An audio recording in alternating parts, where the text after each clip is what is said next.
തമ്പുരാൻ പറഞ്ഞ ആ ഒരു പിടി മാവും ആ അല്പ എണ്ണയും ഒരു ശേഷിപ്പ, അതിനെ ഞാൻ തൊടാൻ പോവാ. ഇന്ന് പകൽ എത്ര പേര് വിശ്വസിക്കുന്നുണ്ട് ഇതിനകത്ത്? ഒന്നുകൂടെ പറയാം, പ്രവാചകൻ കയറിയില്ലെങ്കിൽ ആ എണ്ണ അത് മരണത്തിൻ്റെ എണ്ണയാ, ആ അപ്പം അത് മരണത്തിൻ്റെ അപ്പമാ. പക്ഷെ പ്രവാചകൻ കയറിയപ്പോൾ അത് ജീവന്റെ അപ്പമായി മാറി, അത് ബലത്തിന്റെ അപ്പമായി മാറി. ഇന്ന് രാത്രിയിൽ ഏതൊക്കെയോ വീടിനകത്ത് യേശുവിന്റെ നാമത്തിൽ ഇത് സംഭവിക്കട്ടെ.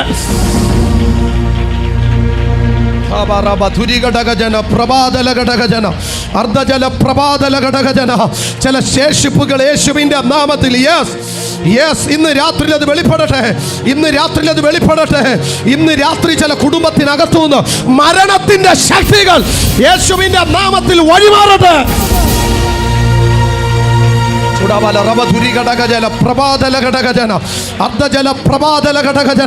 ഇന്ന് രാത്രി എന്റെ ദൈവം എന്നോട് പറയുന്നു, പദ്ധതിയുള്ളവനെ, ദൈവത്തിന്റെ പദ്ധതിയുള്ള കുടുംബമേ, ദൈവത്തിന്റെ പദ്ധതിയുള്ള വ്യക്തിയെ, നിന്നെ എത്ര പിശാചു വെട്ടിയാലും, ശത്രു ആഭിചാരം ചെയ്താലും, മന്ത്രവാദം ചെയ്താലും, നിന്റെ തലമുറ എത്ര തകർന്നാലും, നിന്റെ വാഗ്ദത്തകാലം വരുമ്പോൾ തിരിച്ചു പിടിക്കാൻ ഒരു ശേഷിപ്പ് ദൈവം നിന്റെ വീട്ടിൽ വെച്ചേക്കും.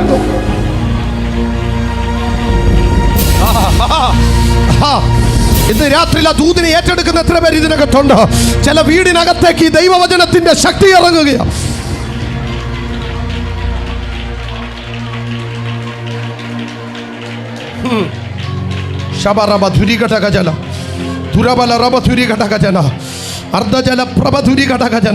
എന്റെ ദൈവം എന്നോട് പറഞ്ഞു, ചില വീട്ടിനകത്തുള്ള ചില ശേഷിപ്പുകളുടെ മേൽ ഇന്ന് രാത്രി എത്ര പേര് വിശ്വസിക്കുന്നു? എനിക്കതുമായി ബന്ധപ്പെട്ട് ഒത്തിരി ദൂത് പറയാനുണ്ട്. പക്ഷെ ഇന്ന് രാത്രി എത്ര പേര് വിശ്വസിക്കുന്നു ആ ശേഷിപ്പിനെ ദൈവം തൊടാൻ പോവാന്ന്? എൻ്റെ കയ്യിലുള്ള ആ ശേഷിപ്പ്, എൻ്റെ വീട്ടിലെ പിശാചു വെട്ടിയിട്ട ആ വെട്ടിയതിൻ്റെ ബാലൻസ് ഒരു കുറ്റി എൻ്റെ വീട്ടിലുണ്ട്. ആ കുറ്റി പൊട്ടിക്കിളിർക്കുമെന്ന് എത്ര പേര് ഇതിനകത്ത് വിശ്വസിക്കുന്നു? ഇതങ്ങനെ ഒരു സീസണാണ്. എഴുന്നേറ്റ് നിന്നോട്ടെ ദൈവത്തിൻ്റെ സന്നിധി. ഇതങ്ങനെ ഒരു സീസണാണ്. ഈ ഉപവാസം കഴിയുമ്പോൾ ചില വീടുകളിൽ കാണാൻ പോകുകയാ, പിശാചു വെട്ടിക്കളഞ്ഞ ചില കുറ്റികൾ വീണ്ടും പൊട്ടിക്കിളിർക്കുന്നത്, വീണ്ടും ഫലം കായ്ക്കുന്നത്.